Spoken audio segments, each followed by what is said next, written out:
Hey everybody, welcome back to Sharon's Nail Boutique here on another before and after edition. I'm your host Sharon. Here's a picture of our before and after. Oh my god, yeah. So awesome. Anyway, so I wanted to start off by sharing with you what those look like. She only came in with one missing, and I want you to spay. I want you to spay your cats. No, I want you to pay close attention to the one nail that has no tip on it. So, you know how so I'm not saying this to be mean or anything. I don't want anybody to judge me. This is just, it's not my opinion, it's a fact. But I think people take it as an opinion. The reason why I share my knowledge with everybody on here, I don't share it for my health.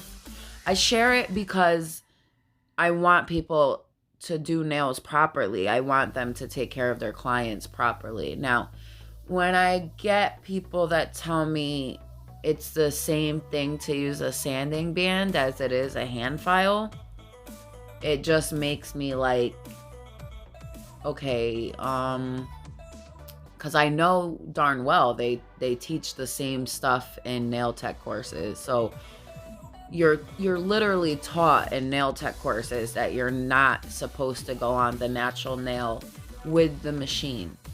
Now, I have had people telling me that it's the same thing. I'm not going to mention names. You can see in the comments who it is, and I'm not saying this out of anger or to offend you or anything like that, but I'm just a little taken back by your response because you know full well that that's not true. You know that they teach us that you're not supposed to do that. And one of my examples is if you look at my before picture and pause it, look at her nail. You can actually see there's no ridge in her natural nail plate whatsoever. No indentations. My clients, when they come in for fills or redesigns or even a soak off, and next time I do a video on that, I'm going to show you specifically. And just so I can show you how it's not the same, I'm actually going to be doing a video on my own natural nails with the sanding band. And I'm going to be doing an experiment because this is because I actually want to prove it now, because this is actually science. If you go over your natural nail plate, if you go over any surface with a sanding band, right, you're going to strip more than one layer because it's at a constant interval. It's turning. A hand file is not turning. It's only going back and forth very, very gently and with the growth of the nail. The reason I know it's not the same is because if you look at my client's natural nail plate on her other hand, there's no indentation whatsoever. My clients have no dips in their nails because I do not use the machine on their natural nail plate. And the reason why people get that dip in their nail is because of the sanding band. It's removing too much nail from the surface. Please, ladies, come on. We all know better than that. We all know that that's... Do I really have to sit on here and rant like this? If I have to come on every time and do it just so I could protect people from learning the wrong things and showing them how to properly do nails, that's what I'll do. If I lose subscribers in the wake, I don't know what to say because I'm not going to sit up here and destroy my clients' nail beds, and I'm not going to sit up here and have somebody tell me that it's the same thing when it's literally not. You could actually see that it's not. Just having a thing turning, you saying that item turning, even on a slow speed, is the same as a hand file. Where do you get your science in saying that that's the same? If you could prove to me that that's the same, if you could show me that your clients have no dips in their nails, no dents, no indentations, and you could say whatever you want, whatever that's from. We know the truth. We know that that's from removing too much nail plate. Okay, you can not only thin out your client's nails, you can fracture their nail plate to the point where there's no recovery. Okay, I'm done with that. So I am going in with my Glam and Glitz Boardwalk, ombreing on the pinky and the middle nail. So I'm also putting, I forgot to do my thin clear base in the back, so I'm just doing that really, really fast. I'm using my Mia Secret clear acrylic polymer, and I believe I showed you that in the beginning of the video. I'm also using my number 14 aqua brush. I'm not using my new one in this one because I need to still get used to it and break it in a little bit more. I really, really like my aqua brush because it's already, like, the toe of it's already flattened and it's not too pointy anymore. So I'm just going in now on the ring finger and the pointer and the thumb with a full nail of Boardwalk. And that's from Glam and Glitz Color Pop collection. And I'm sorry to anybody that doesn't like to hear me rant on my videos. I apologize about that.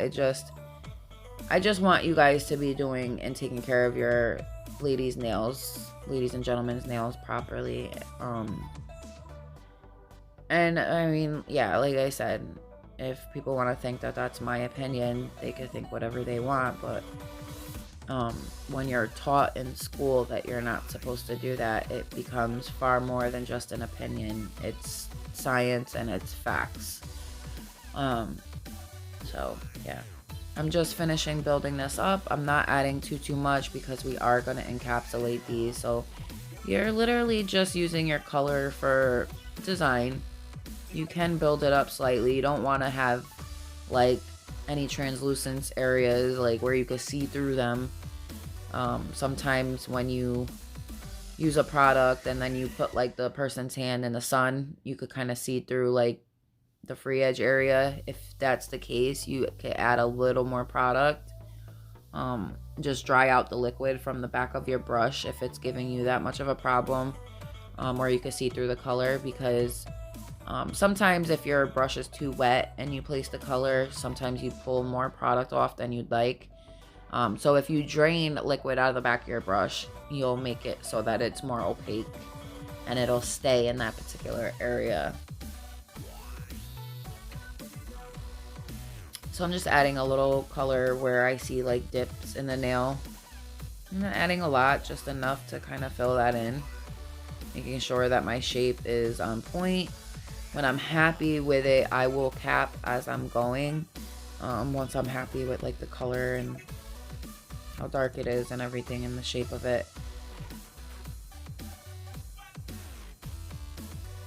Yeah, so now I cap with my Mia Secret clear and just pushing that all the way up, getting my shape in place, and then I start pulling down like my sides. I'm waiting until like my bead is polymerized, because then I'll clean my brush really, really good, and then I'll go back into my liquid and I'll start pulling on that product all the way down. And eventually you get so used to it that you don't have any waste. You know how much you need to pick up. You know how much you're using. I love those times because look, like there's no waste in that at all. I actually ended up needing a little more, but I just push that up both sides and I pull down, just making sure that my cuticle area is shaped properly, tucked in properly, my strength point is there, and then I'll move on. And this nail in particular I think is a little more difficult, just because if you could see like her finger, that finger in particular, it kind of like curves a little bit, so it has a stronger C curve than like her other nails. But have no fear, because we fixed that and it looks just fine in the end. So you'll find like with nails like these, like if you have a client that has really, really strong C-curved nails, there are ways like around, you know, the shaping of them. You just have to look for certain videos. Like there are videos out there from ladies that show you how to work on particularly like women with nails like that, because nails like that, they're a little more difficult just because of the shape of them. They're extremely like bowed and curved. So, and not that that's a bad thing, they actually make tools to get you that C curve. So the point though is that it could make it difficult to glue tips on. It could make it difficult to get your shape going with your nail. But you get there in the end, and you learn with time as you go. I'm just adding a little more here at that free edge, kind of mid free edge area all the way down. I think but I do go in at the end and do my ombres with the nude at the very end part. So once I'm happy with this, I'll come in with a little more color. Actually on that side, because it's like see-through a little bit. But when I'm happy with these, I cap them, like I said, as I'm going. I just find it easier to cap as you go. Just because then you don't have to like at the end do everything again. And maybe it's the same amount of time, but I just find that it's a little easier. You see how I'm like kind of spreading that product down? And I'm just helping it like go down the nail. And you know, if you're comfortable with it, you can pull off excess and reuse it if it's not too polymerized. If it's still wet enough and moldable enough, you can still reuse it. I wouldn't suggest doing that for like beginners. You definitely want to get more used to your product. So I'll place my cuticle bead now, just pushing it up, making sure it's tucked in all the right places, and then I'll start pulling it down and blending it with the other bead. You see what I mean? How like her nail is curved, but we will fix that when we come into file.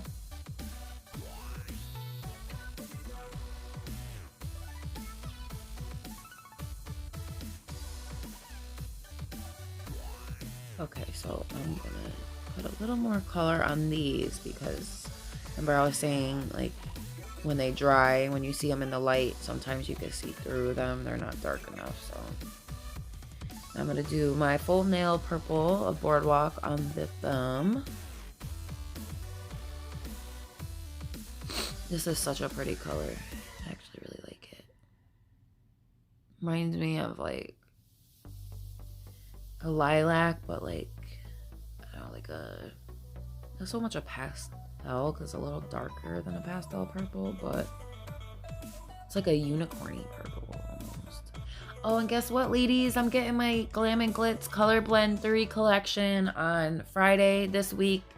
So stay tuned for that, because I'm going to be reviewing those long nail tips on myself, and I'm going to be using some of the new Glam and Glitz colors. So I really want you guys to watch that because I'm so excited for these colors. I'm going to be actually probably buying all of them eventually. Personally, I really like Glam and Glitz. They do have some colors that are iffy and don't always work properly, but for the most part, Glam and Glitz is an amazing system. I find it to be really easy to use because of how wet of a system it is. I also find that for that reason, it's probably easier for beginners to use it because it stays wetter longer. So I really like using Mia's Secret with Glam and Glitz. Now obviously I see people rave about Glitter Bells and CJP and you know all these other brands.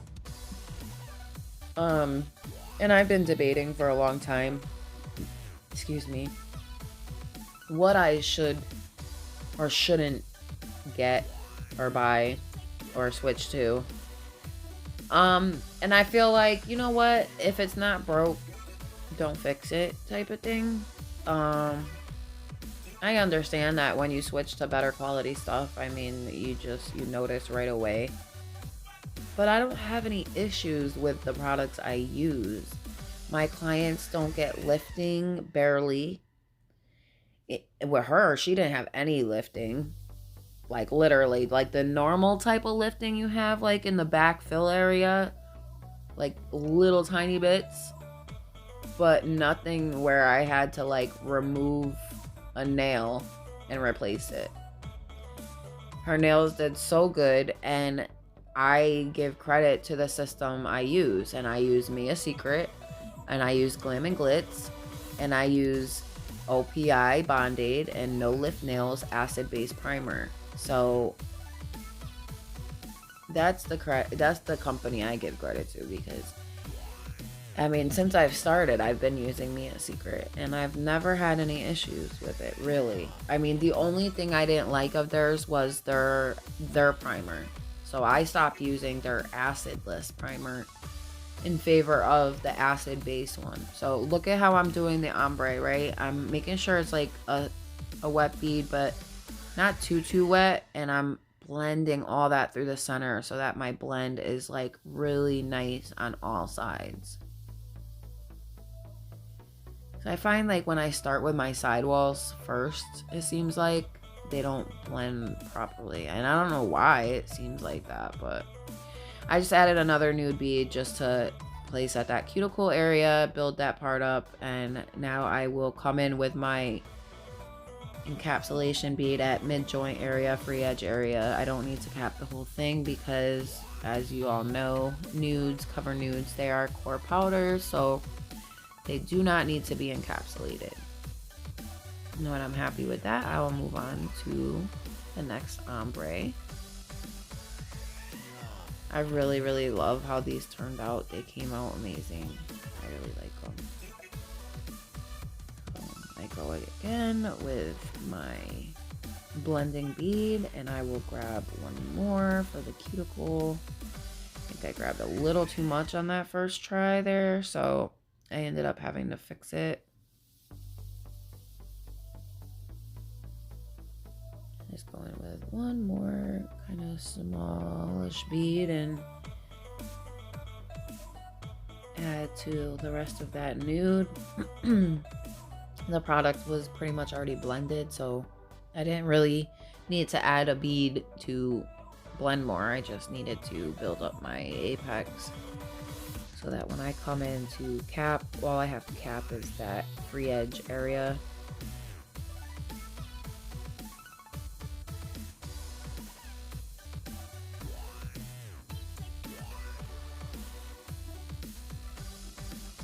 Add a little more right there so I can cover up that spot, and now I'll come in clear to cap that area.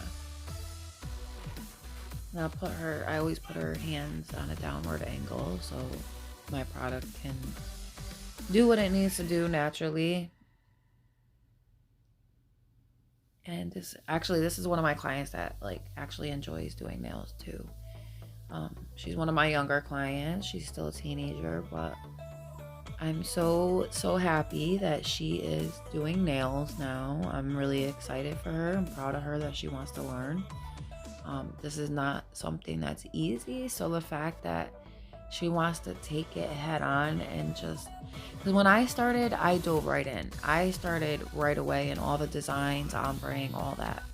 Now, I know a lot of people will say you don't want to start off with that. You got to start with the basics and all that. But I taught myself, so I was like, you know what? I could learn the basics in the end. However, I am kind of regretting that now because I'm just now kind of getting my shaping and everything better. I wish I would have taught myself that from the very beginning. But like I said, I learned the harder things first, and I'm proud of that. So I've just been kind of giving her advice on things to do, how to lay her product. As I was doing her nails, I was explaining to her why I was doing certain things and not others. When you place your bead, and you don't play too much with the top part of it unless you want to blend it back into the other bead, or you don't really have, when you do an ombre, you don't have to blend back, as long as that area up at top is super thin and it's not like a harsh line, like a big ledge, you're fine. You know what I mean? So I needed a little more right there because there was like a dip. So it was a little see-through, so I had to add a little more of that water park. I just woke up, guys, so I'm a little kind of like tiredish still, and I had surgery on my face a few days ago. I still have stitches in my thumb. Still hurts a little bit, but not a lot. Not as bad as the infection, that's for sure. Wouldn't wish that on anyone. Okay, I'm adding a little more water park. So I think it's translucent a little bit. I think I was able to see through it a little bit. Just checking my free edge area, make sure it's not too thick. I'm gonna do this is the only nail that I had to replace now. Remember I was telling you the middle finger? And I used my pre-pinched square tips that I get from AliExpress, and I just shaped those how I want them. And I'll come in now with my ombre.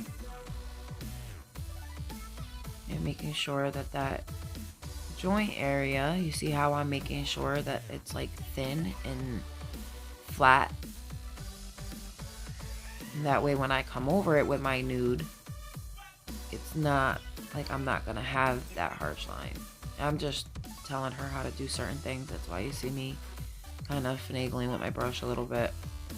I'm telling her, like, now I go in on the free edge, I push up. I'm like literally explaining this to her, how to blend the bead back into the other one. So this, when you want to blend it back into another bead, yes, you're going to turn it around and you're going to brush backwards. That way you don't have multiple looking placement. Like, it's not going to look like you placed several beads. You know what I mean? It's going to look like it was purposely blended. You can't even tell that I placed a second bead under that. So that's the art of blending and stuff like that. You want to, look at nails literally as a math equation. When you're looking down the barrel of the nail, you're looking down vertically. So you want to imagine like a line coming down the center. If you can mirror both sides of that nail to each other, you're on the right track. So now I'm going to go and do the full nails of the boardwalk. And again, ladies and gentlemen, I just want to apologize for my rant in the beginning. I didn't mean to be all dreary and kind of first thing in the morning, but it's something that's kind of been not bothering me or making me upset. I don't want to send the wrong message. It's more kind of like you just want to like smack yourself in the head because like nobody listens. It's like, and you see so many people on here that are supposed to be professional. They have their license and they're doing things like this. It's not okay. In my eyes, it's not okay. And it doesn't come down to personal preference, because if that were the case, that's what they would teach you in school. They would tell you, oh, if you want to use it, go ahead. But that's not what they tell you.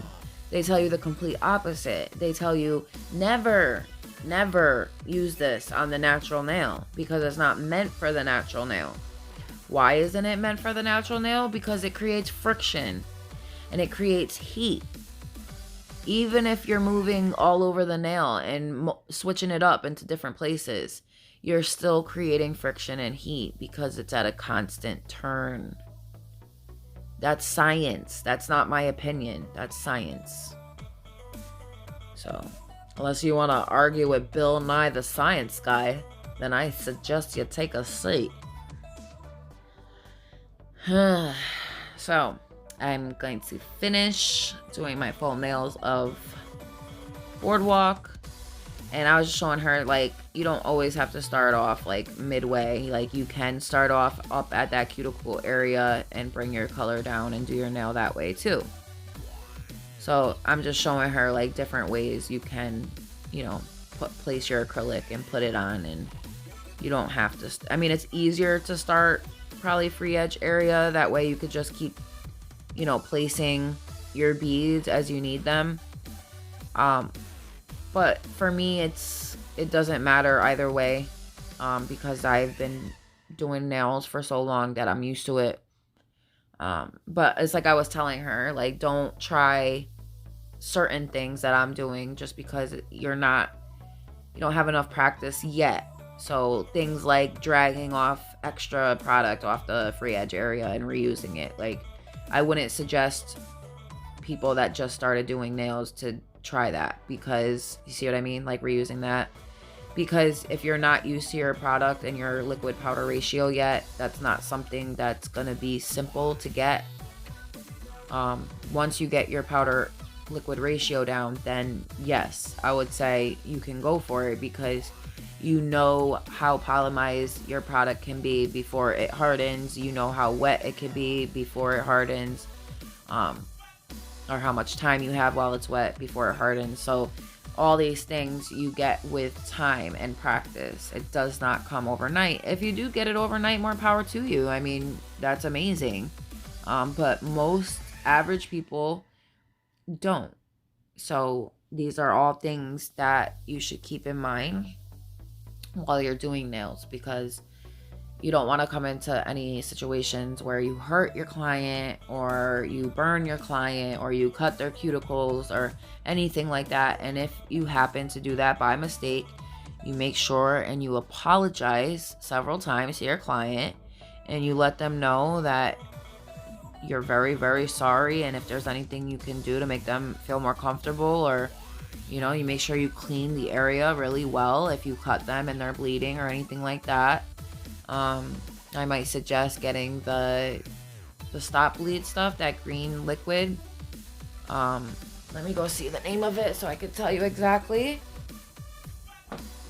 So also in this video, guys, with my ombre, I'm using my Mia Secret Cover Nude Blush.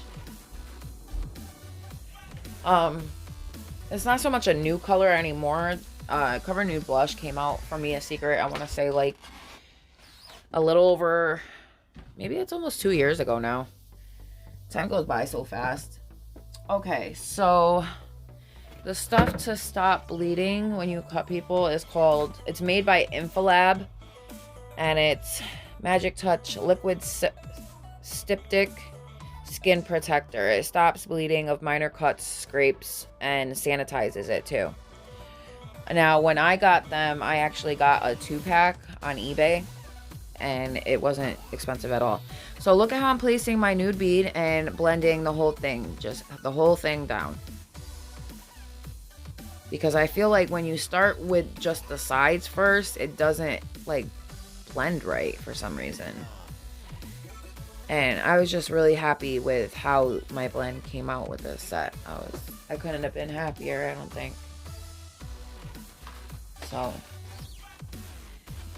and then I will come in with my encapsulation bead at the mid-joint area when I'm happy with the blends. If this seems a little dark to you guys, I apologize. I think I've been trying, like, not to use my flash when it's daytime out, just to see, like, how good my camera actually is without the flash and just the daylight.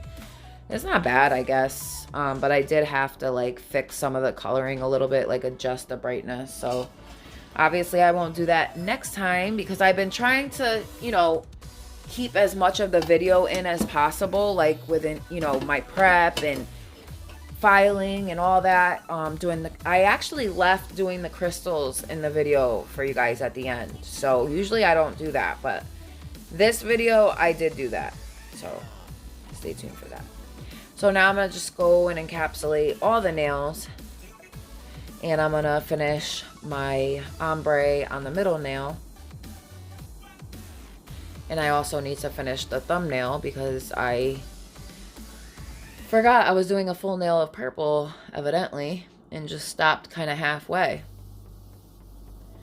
So I get distracted. I'm like, squirrel! I'm like one of them dogs that, like, gets distracted so easily. Even in the stores, my husband hates going shopping with me, because I'll go in for one thing and end up coming out with 2 carts full of stuff. I think I like new things, new shiny things, but I also am a lover of antiques. I grew up with antiques. My grandfather owned an antique store. So, and you see how I'm pushing that up, blending it all down,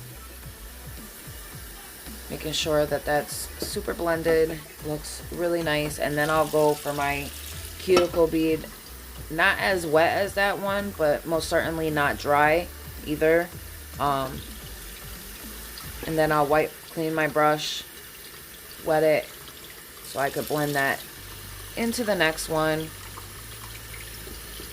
And now when I come in to encapsulate, I'll make sure that when I do, that it evens that nail out. I add a little bit more right there just so you don't see like the line of the purple.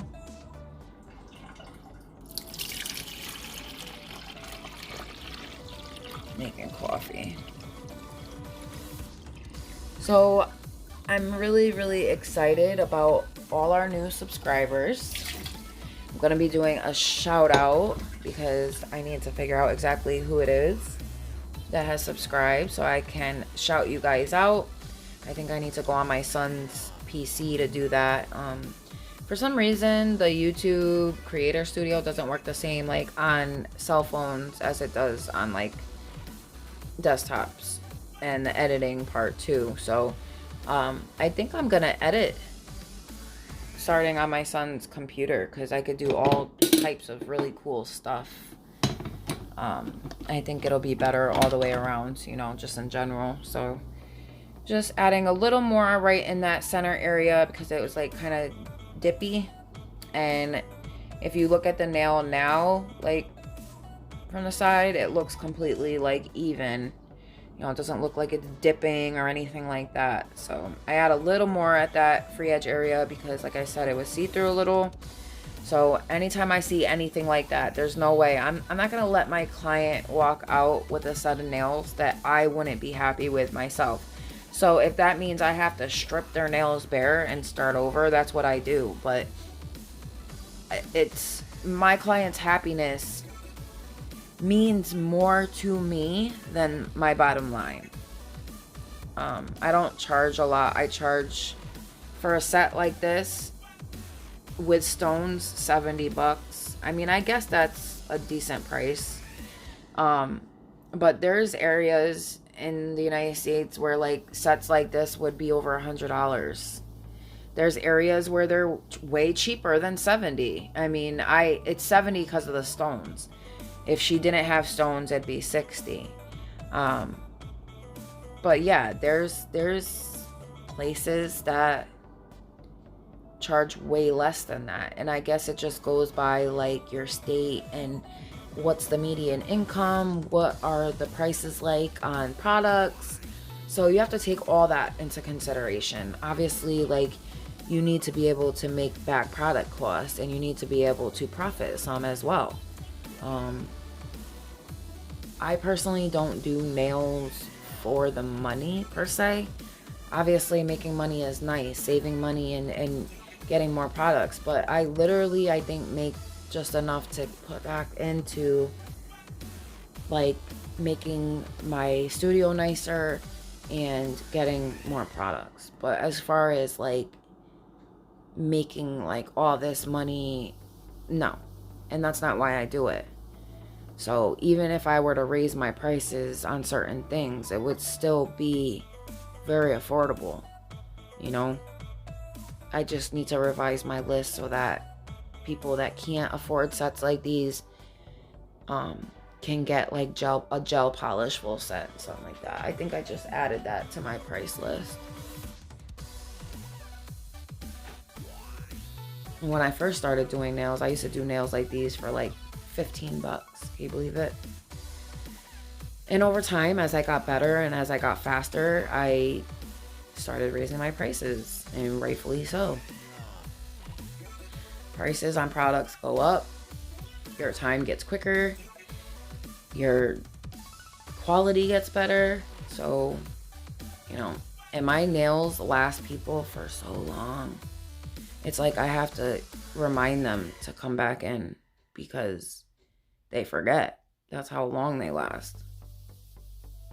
So I'm literally kind of like pulling that along and blending it with the next bead and just making sure that my shape is properly built, my strength is there. If I have to add a little more to the free edge, I will, which I do. Just kind of make that a little more even with the rest of the nail. Doesn't have to be as thick as that strength point, no. But you don't want your free edge to be super thin either, because then that's how they snap. And you want to make sure too that you are letting your clients know that anything longer than double the length of their natural nails, they're taking a risk of them snapping. As long as they know that, then you can proceed, obviously, with caution. These are how they look before filing, guys. Super pretty. Now I'm using my structural UV glue, UV gel basically, and using the brush side of it to place my crystals. And I'm going in with some, I want to say Swarovski clear SS10, and then I'm using Swarovski clear SS6 and SS4 or 2. And I use 7 crystals on each middle finger. And then I'll come in with my D&D No Wipe Gel Top Coat and I'll go over all of the nails. But this is after filing and buffing and everything. And you can see, like, I don't just go over with the electric file and then buff like a lot of people do. I find that you leave too much ridges and bumps and stuff when you do that, and I just prefer, it does take more time, but I prefer to actually use my hand file, not just my electric drill to shape it, but I also use my hand file to then go over the whole entirety of the nail and smooth it out. You see that?